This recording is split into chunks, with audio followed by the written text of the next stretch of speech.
Hello everyone, Brad Logan here for the Logan Media Network and also a contributor to Inside the Rebels, an affiliate of 24/7 Sports and Inside the Rebels. So grateful today for our sponsors, Debbie Johnson. Debbie Johnson, of course, a realtor with Kester Real Estate. If you need more information about her contact information, shoot us a direct message on Twitter at Brad Logan COTE. She's our real estate agent here at the Believe in Ole Miss podcast and also the Logan Media Network. She can be your real estate agent today. Also grateful for our friends at Bet Online. Bet Online, where the game starts. Remember, Believe 50, BLEAV 50, for that 50% welcome bonus if you get that first bet in today. That 50% welcome bonus. And Believe 50 being your code. It's Ole Miss and Auburn coming to you from Vaught-Hemingway Stadium in about a couple of hours here as we get ready for kickoff.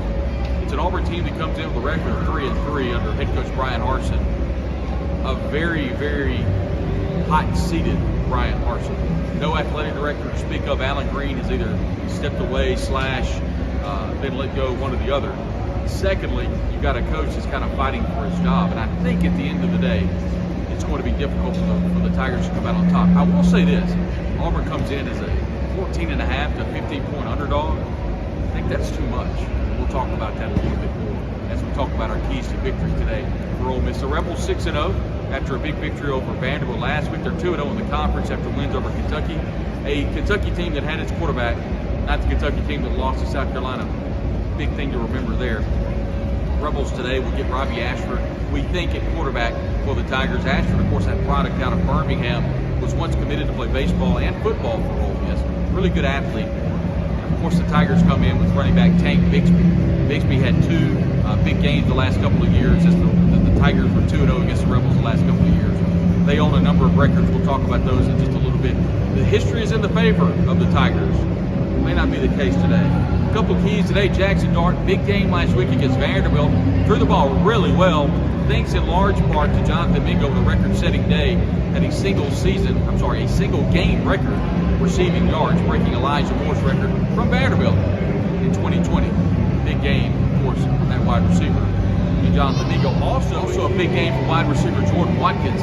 Huge game, and that is essentially, for me, I think it's solidified the third receiver for Jackson Dart. Needs to eradicate the turnovers. Had two interceptions against Vanderbilt. He's got to fix that. And I think that needs to start today for Ole Miss to be successful. Don't look at the history. You control what you can control if you're Ole Miss. Auburn 12-1. Obviously, that one game that Ole Miss won was, we can count it if you'd like, the NCAA thinks that needs to be vacated. So we'll call it 12-1 since the 2009 season against Ole Miss. It's a tough number. Once again, this is a different Auburn team. One thing to remember, though, Ole Miss went on the Plains last year. I thought was a better team. Auburn came out on top. Yet another key that Ole Miss is going to have to take advantage of. And lastly today, Ole Miss needs to play to the crowd. Take Auburn out of the game very early and do what it can to get a substantial lead and put it on the Ole Miss defense to stop running back Tank Bixby, but most importantly, force Robbie Ashford to throw the football down the field. That is where Auburn has really struggled. So what do you do if you're Ole Miss? Very simple. Stop the run as best you can, but get a big lead and force Auburn to throw.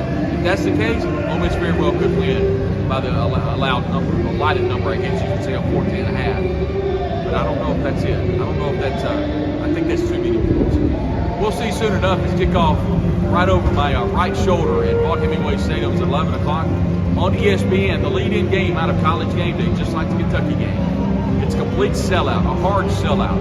It's going to be a raucous crowd, big crowd. We'll have full video content, full audio content for you at the conclusion of the game.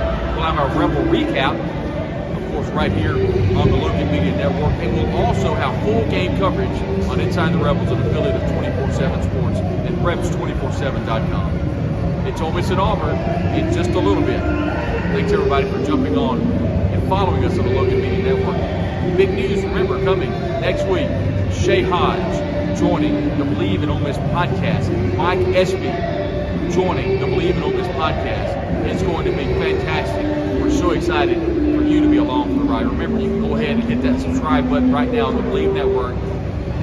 Believe in Ole Miss podcast. Leave us a review wherever you listen to your podcast. We look forward to talking with you then. We'll see you after the game on the Logan Media Network. Ole Miss and Auburn in Southeastern Conference play.